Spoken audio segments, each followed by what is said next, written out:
Semana que acaba, semana que começa. A semana que terminou foi uma semana dominada essencialmente pelos dados da inflação nos Estados Unidos, mas onde ainda tivemos vários discursos e intervenções verbais de responsáveis do Banco Central Europeu e da Reserva Federal dos Estados Unidos,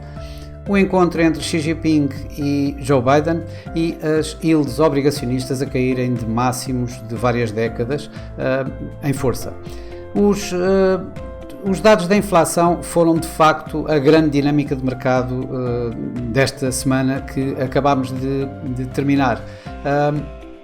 Os preços em outubro nos Estados Unidos ficaram inalterados face a uma estimativa de uma pequena subida de 0,1%, o que levou a inflação a cair de 3,7% para 3,2% em termos anuais, isto face a estimativas de que ficasse nos 3,3%. Já retirando os itens mais voláteis, a inflação subjacente caiu dos 4,1% para 4%, quando era suposto, ou as estimativas apontavam para que se mantivesse nos 4,1%, com os preços a nível mensal a subirem 0,2% face a 0,3% esperados.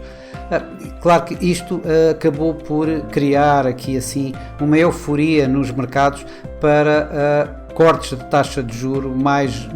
mais cedo do que esperado, com os mercados a apontarem para cortes já no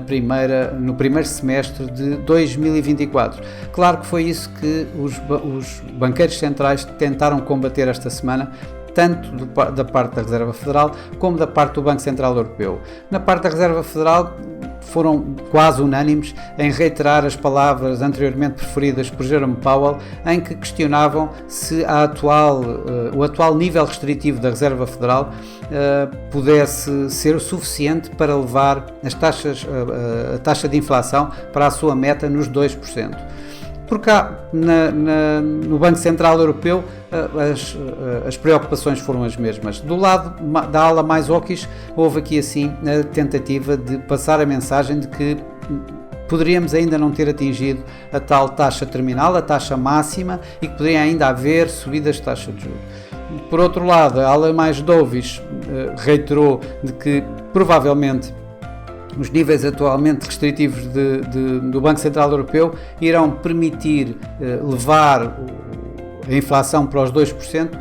caso se mantenha durante bastante mais tempo este mesmo nível restritivo. Claro que todas as palavras não foram suficientes para evitar uma queda forte nas yields obrigacionistas, tanto na Reserva Federal como no Banco Central Europeu, com tanto as Treasuries como as Bunds alemãs a caírem fortemente, a caírem de máximos das últimas décadas. Nos Estados Unidos, entretanto, tivemos o encontro entre Xi Jinping e Joe Biden, portanto, os presidentes da China e dos Estados Unidos, onde concordaram que têm mais a ganhar do que a perder em estar mais juntos do que mais afastados, que têm mais a ganhar com a paz do que com a construção da guerra, com vários temas a serem debatidos entre ambos, nomeadamente, inclusive, a questão de Taiwan. Isso acabou por criar também aqui assim um bom modo, digamos, de risco em termos de mercado, acompanhado ainda pelo acordo chegado no Congresso sobre o financiamento ao governo, que evitou uma paralisação governamental que poderia ter começado este fim de semana, com Joe Biden a sancionar exatamente esse projeto de lei acordado entre democratas e republicanos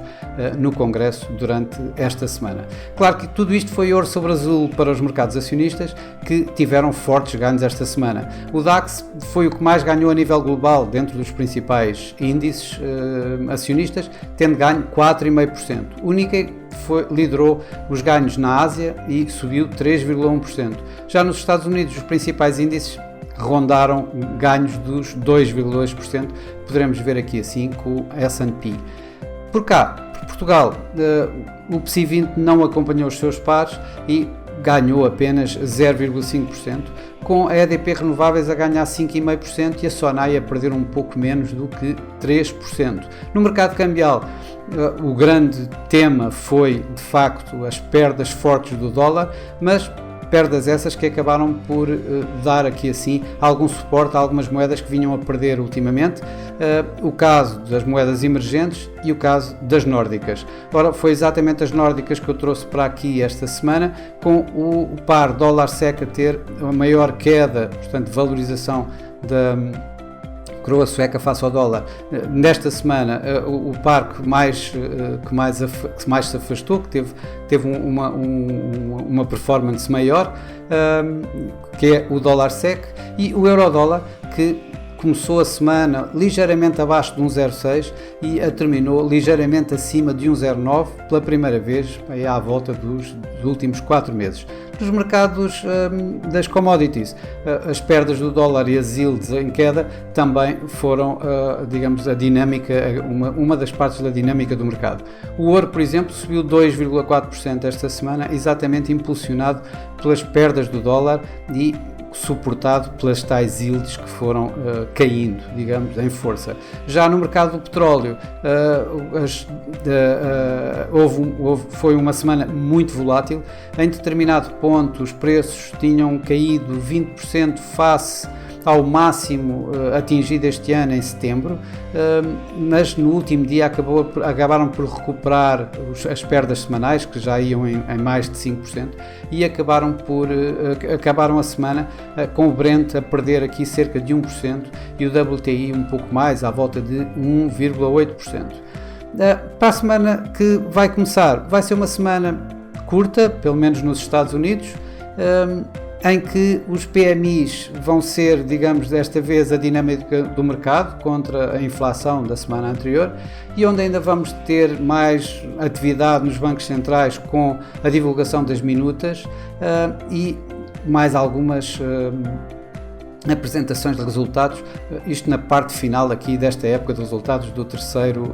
trimestre deste ano. Na quinta-feira os Estados Unidos vão estar fora com o Dia da Ação de Graças, o Thanksgiving Day. É um feriado importante nos Estados Unidos em que praticamente fecha tudo. Isto na véspera da tal Black Friday, o início da época de compras, em que os mercados também só estarão abertos em meia sessão. Isso faz de facto com que esta semana, a nível de negociação mais séria, iremos ter 3 dias, com os últimos 2 dias a estarem praticamente encerrados, já que os Estados Unidos vão estar praticamente fora. Vamos ter as minutas, a divulgação das minutas das últimas reuniões do Banco Central Europeu e da Reserva Federal. Os mercados vão tentar verificar aqui, no Banco Central Europeu, uma vez mais, a unanimidade que existe ainda face à possibilidade de cortar taxas, face à possibilidade de não se subir mais taxas de juros.